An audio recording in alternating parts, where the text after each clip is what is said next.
ഇഷ്ടപ്പെട്ടെങ്കിൽ ഇനി പെട്ടെന്ന് നൊടിയടിയിൽ തന്നെ നമുക്ക് ഒരു അടിപൊളി ഇൻസ്റ്റൻറ്റ് റവ ഊത്തപ്പമാണ് ഇന്ന് ഉണ്ടാക്കാൻ പോകുന്നത്. അപ്പോൾ ഇതിലേക്ക് എന്തൊക്കെ വേണമെന്ന് നോക്കാം. ഞാനിവിടെ 1 കപ്പ് റവയാണ് എടുത്തിട്ടുള്ളത്. അതൊരു ബൗളിലേക്ക് ഇട്ട് കൊടുക്കുക.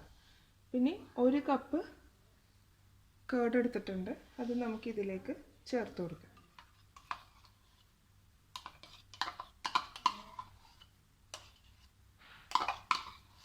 ഈ ചേർത്ത് നല്ലപോലെ ഒന്ന് യോജിപ്പിച്ചെടുക്കാം, റവയും തൈരും കൂടി.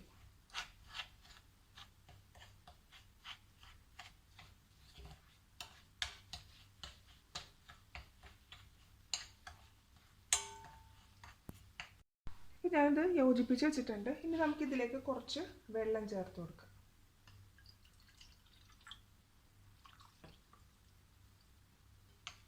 ഇനി ഒന്ന് മിക്സ് ചെയ്തെടുക്കുക.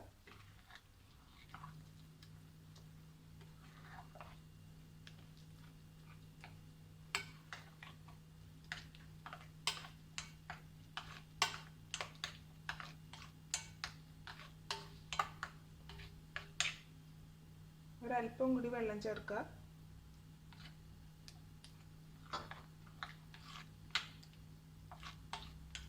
ഇനി നമുക്ക് ഈ മിക്സ് ഒരു 30 മിനിറ്റ് മാറ്റി വെക്കാം. ഇനി നമുക്ക് ഇതിലേക്ക് വേണ്ടത് ഒരു ചെറിയ ബൗള് സവാള ചെറിയ കഷ്ണങ്ങളായി അരിഞ്ഞതെടുത്ത് വെച്ചിട്ടുണ്ട്. തക്കാളി അതുപോലെ അരിഞ്ഞു വെച്ചിട്ടുണ്ട്. പിന്നെ മല്ലിയില, ആവശ്യത്തിന് ഉപ്പ്, പിന്നെ ബേക്കിംഗ് സോഡ 1/4 ടീസ്പൂൺ.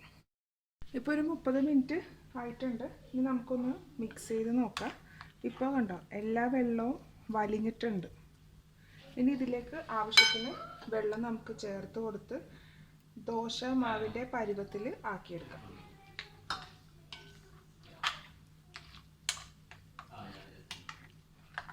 നല്ലപോലെ ഒന്ന് മിക്സ് ചെയ്തെടുക്കുക. ഈ സമയത്ത് ഇതിലേക്ക് ആവശ്യത്തിന് ഉപ്പ് ചേർത്ത് കൊടുക്കുക.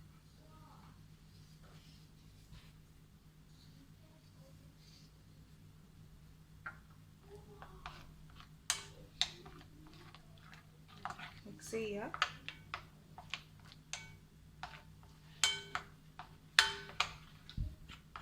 പിന്നെ ഇതിലേക്ക് ബേക്കിംഗ് സോഡ 1/4 ടീസ്പൂൺ നമുക്ക് ചേർത്ത് കൊടുക്കാം. നല്ലപോലെ മിക്സ് ചെയ്തെടുക്കുക.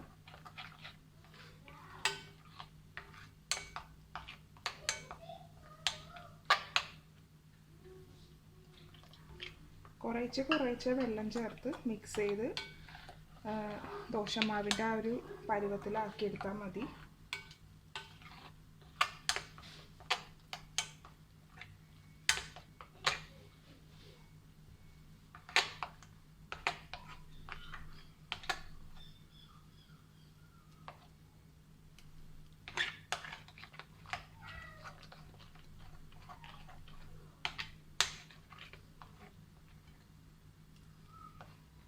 കറക്റ്റ് പരുവായിട്ടുണ്ട്.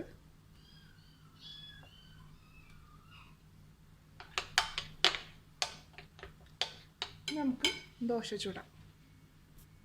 ഞാനിവിടെ ഒരു പാൻ വെച്ച് കൊടുത്തിട്ടുണ്ട്. അപ്പോൾ പാൻ നല്ലോണം ചൂടായി തുടങ്ങി. ഇനി ഇതിലേക്ക് കുറച്ച് എണ്ണ തടവി കൊടുക്കുക. തീ കുറച്ച് വെച്ചിട്ട് നമുക്കിത് ചേർത്ത് കൊടുക്കാം.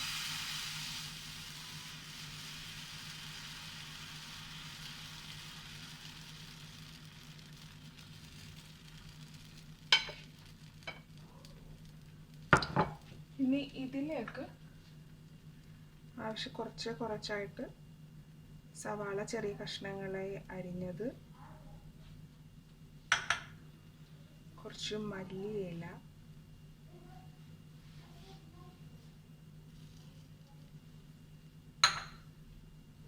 തക്കാളി.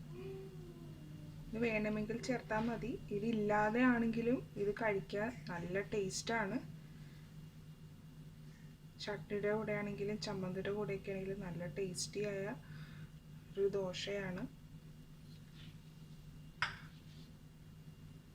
ഇനി നമുക്കിതൊന്ന് വേഗം വെന്ത് കിട്ടണം. ഈ മേൽഭാഗം ഒന്ന് വെന്ത് കിട്ടാൻ വേണ്ടി നമുക്കൊരു പാത്രം വെച്ച് മൂടി വെച്ചാൽ പെട്ടെന്ന് ഇത് കുക്കായി കിട്ടും, അല്ലെങ്കിൽ കുറച്ച് നേരം പിടിക്കും. അതുപോലെ ഒരു പാത്രം വെച്ച് ഇങ്ങനെ മൂടിയാൽ മതി, പെട്ടെന്ന് കുക്കായി കിട്ടും. ഒരു നേരത്തെ പറഞ്ഞ പോലെ കുറേ നേരം പിടിക്കുന്നില്ല, ഒരു 2 മിനിറ്റൊക്കെ കൂടുതൽ പിടിക്കും. ഇത് ഇങ്ങനെ വെക്കുമ്പോൾ പെട്ടെന്ന് ഇതിൻ്റെ മേൽഭാഗം വെന്ത് കിട്ടും, അതിന് വേണ്ടിയാണ് ഇങ്ങനെ വെക്കണത്. പിന്നെ തീ കുറച്ച് വെച്ച് ചെയ്യുക, അല്ലെങ്കിൽ ഇതിൻ്റെ അടിഭാഗത്ത് കരിഞ്ഞു പോകും. അപ്പോൾ അതിനുള്ള സാധ്യതകളുണ്ട്, അതുകൊണ്ട് തീ കുറച്ച് വെച്ച് ചെയ്യാം.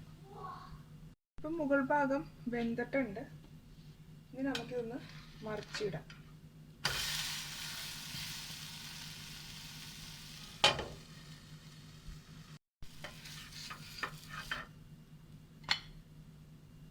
ഇതുപോലെ ബാക്കിയെല്ലാം നമുക്ക് ചുട്ടെടുക്കാം. അപ്പോൾ നമ്മുടെ ഇൻസ്റ്റൻറ്റ് റവ ഊത്തപ്പം ഇവിടെ റെഡി ആയിട്ടുണ്ട്. ഞാൻ പല രീതിയിൽ ഇത് ഉണ്ടാക്കിയിട്ടുണ്ട്. പ്ലെയിനായിട്ട് ഉണ്ടാക്കിയിട്ടുണ്ട്, അതുപോലെ സവാള മാത്രം, അങ്ങനെ പല രീതിയിൽ ഉണ്ടാക്കിയിട്ടുണ്ട്. ഇത് വളരെ സോഫ്റ്റാണ്, അതുപോലെ നല്ല ടേസ്റ്റിയുമാണ്. അപ്പോൾ നിങ്ങളും തീർച്ചയായും ഈ റെസിപ്പി ട്രൈ ചെയ്ത് നോക്കുക. Thanks for watching my video. Hope you enjoyed it. Please subscribe my channel, follow and share my social network.